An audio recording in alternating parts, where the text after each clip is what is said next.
2025 में शुरू हुआ, फिर दोबारा युद्ध होगा, ये लिखा था शास्त्र में। पहले पाकिस्तान छाया युद्ध करेगा, यानी छोटे छोटे वार करके बंद कर देगा, फिर शक्ति जुटाएगा, जुटा के घोर समर करेगा। एक साथ 13 कंट्री भारत के ऊपर टूट पड़ेगा, उसके साथ चाइना भी वार करेगा। और ये समय 27 के बीच में 2026 में 25 में भी हो सकता है, ये महीने भी हो सकता है, कभी होगा पता नहीं।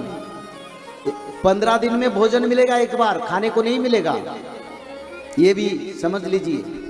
आप बोले हमारा घर इतने खेत है, इतने जमीन है, इतने संपत्ति है, तो खाने को क्यों अभाव होगा? ना, जितने खेती है सभी में कीड़ा लग जाएगा। जब उगाने के समय आएगा तो बारिश ओले उसको नष्ट कर देगा, नहीं तो कीड़े लगेगा। 1 बीघा जमीन में मानो 10 केजी मिल रहा है, 500 ग्राम मिलेगा, तो मनुष्य बचेगी कैसे? तो ये जो नाम है ना, ये नाम आपको उद्धार करेगा। बिना खाए पिए ये नाम भजन करके भक्त लोग 1-2 साल तक रह पाएंगे, शास्त्र में लिखा है। आनंद से एक बार हरि हरि। और उसके साथ देवी माता आके परीक्षा करेंगे, बीमारी आएगा, 64 प्रकार का बीमारी। तो 64 प्रकार बीमारी को लड़ने के लिए हमारे पास क्या है? जब कोरोना आया तब दवाई भी तो काम नहीं दिया, आगे कोरोना से बड़े बीमारी आ रहा है, तब क्या करेंगे?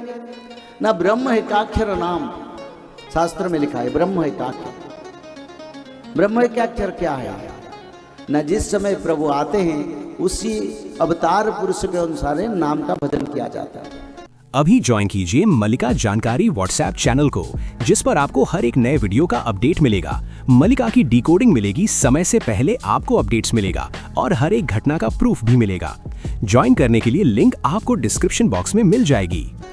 जैसे सत्ययुग में भगवान महाविष्णु के नाम, त्रेता युग में राम के नाम, द्वापर युग में भगवान श्री कृष्ण के नाम, और कलयुग में हनुमान और जगन्नाथ के नाम।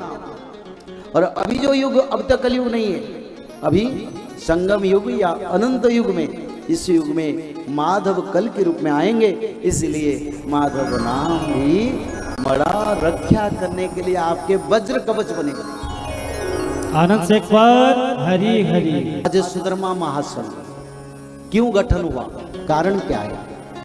यहाँ सुधर्मा महासंघ में जो लोग त्रिकाल संध्या करते हैं, हाथ उठाइए, बड़ा आनंद है। सुधर्मा महासंघ का गठन क्यों हुआ और सुधर्मा महासंघ में रहने वाले लोग कौन है? सुधर्मा महासंघ में जो भक्त लोग हैं ना, वो कभी देवता थे, कभी देवी माता थे, और कभी कृष्ण के ब्रज वृंदावन में गोपी तपी कपी भी थे, और कभी नवीसार में भी तपस्या करते थे। वो आज सुधर्मा महासंघ की कार्य में जुड़े। हमारा विश्वनाथ हनुमान जी अंजनी माया का यहाँ के मंदिर की जो मुख्य है, इस सब कार्य कर रहे हैं। क्यों कर रहे हैं? कोई फारस हो रहा है, पाखंड फैल रहे हैं। आज जैसे भारत में कई परंपरा है, पर सुधर्मा महासंघ के बारे में शास्त्रों में लिखा था, संबल नगर रे विष्णु जसा घरे प्रभु जहूं जन्मिबे, सुधर्मा सभाटी श्री जाज्र नगरु, जाज नगरु प्रभु सुधर्मा महासभा गठन करेंगे। जाज नगर से सुधर्मा सभा का गठन होगा, जो सारा विश्व में सत्य युग के लिए काम करेगा। तो आपकी भाग्य है तो सुधर्मा महासंघ में जुड़िए।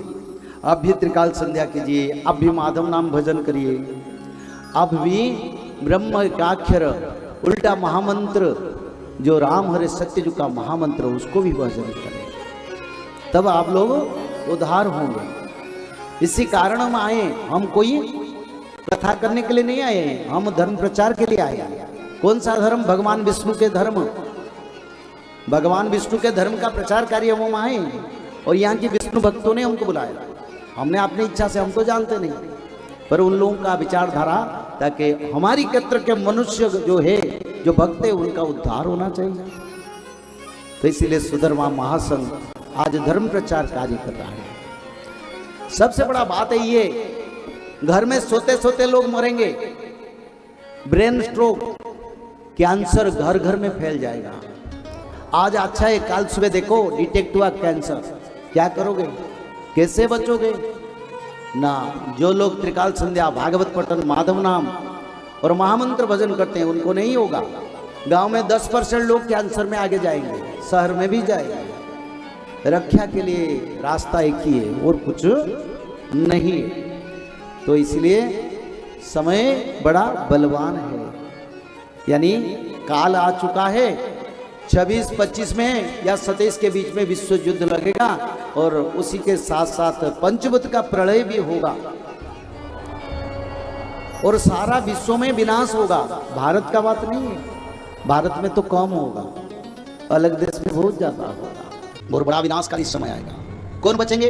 जो लोग त्रिकाल संध्या करेंगे, जो लोग माधव नाम भजन करेंगे, जो लोग भगवत महापुराण, श्रीमद् भागवत महापुराण में भगवत गीता का बात नहीं कर रहा हूं, मैं श्रीमद् भागवत महापुराण का बात कर रहा हूं। शाकाहारी बन के त्रिकाल संध्या करना पड़ेगा।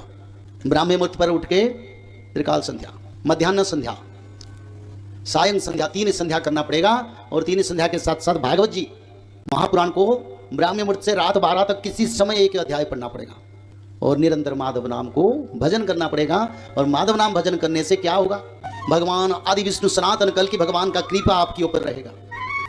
जब यहाँ गोलियां बरसेगा, मिसाइल बरसेगा, पंचवत का प्रलय होगा, तब माधव नाम भज के भक्त लोग रक्षा हो जाएंगे और तृतीय विश्व युद्ध के बाद सत्य युग का आगमन होगा। जय श्री माधव। जल प्रलय, महामारी और भूकंप, अग्नि प्रलय, वर्ल्ड वार 3 और महाविनाश, ये तो एक दिन होना ही है। लेकिन इस सब से आप बच कैसे सकते हैं? सबसे पहले नॉनवेज खाना छोड़ दीजिए, अंडा भी नहीं खाना है और किसी भी तरह का नशा मत करिए और गलत काम मत कीजिए और सत्य, प्रेम, दया, क्षमा और शांति का आचरण कीजिए। और 3 चीज कीजिए, उसमें से सबसे पहला है त्रिकाल संध्या यानी त्रिसंध्या। उसको दिन में 3 बार करते हैं। जैसे सुबह में करते हैं ब्रह्म मुहूर्त में, सुबह 4 बजे से लेकर के 6 बजे के बीच में आप कभी भी कर सकते हैं। लेकिन आपको समय नहीं मिला तो समय आप आगे पीछे कर सकते हैं, आधा घंटा 1 घंटा पीछे कर सकते हैं। दोपहर में 11:30 बजे से लेकर के दिन का 1 बजे तक कर सकते हैं, उसके बीच में शाम को 5 बजे से लेकर के 6:30 बजे तक कर सकते हैं। दिन भर में 1 बार नहा के त्रिकाल संध्या जरूर करें। बाकी समय आप हाथ पैर मुंह धोकर भी कर सकते हैं और 3 बार आप श्री गंगे बोल करके स्टार्ट कर सकते हैं। जो दूसरा उपाय है वो है श्रीमद् भागवत महापुराण पठन। दिन में 1 अध्याय जरूर पढ़ें, दिन भर में 1 अध्याय जरूर पढ़ें। वो भी ना हो सके तो 1 पन्ना तो जरूर पढ़ें। अगर उतना भी समय नहीं है तो 1 श्लोक जरूर पढ़ें। तीसरा उपाय माधव नाम का जप करें, निरंतर करें, कोई भी काम करते हुए करें, हमेशा माधव नाम का जप करें। त्रिसंध्या का पीडीएफ, श्रीमद् भागवत महापुराण का पीडीएफ और भविष्य मल्लिका का फ्री ई बुक भविष्य मल्लिका पुराण, ये सब आपको डिस्क्रिप्शन बॉक्स में मिल जाएगा। भविष्य मल्लिका के बारे में अधिक जानकारी के लिए आप भविष्य मल्लिका के वेबसाइट पर संपर्क कर सकते हैं भविष्यमल्लिका.com। और अधिक जानकारी के लिए भी कल्कि अवतार ऑफिशियल चैनल को देख सकते हैं, जहाँ पर मल्लिका के बारे में खुलकर बातें रखी गई है, जहाँ पर आप लगभग 1000 जितना वीडियो आपको देखने को मिल जाएगा। और भी आपको अधिक जानकारी जानना है त्रिसंध्या के बारे में और कोई आपको सवाल है तो नीचे दिए गए नंबरों पर आप संपर्क कर सकते हैं।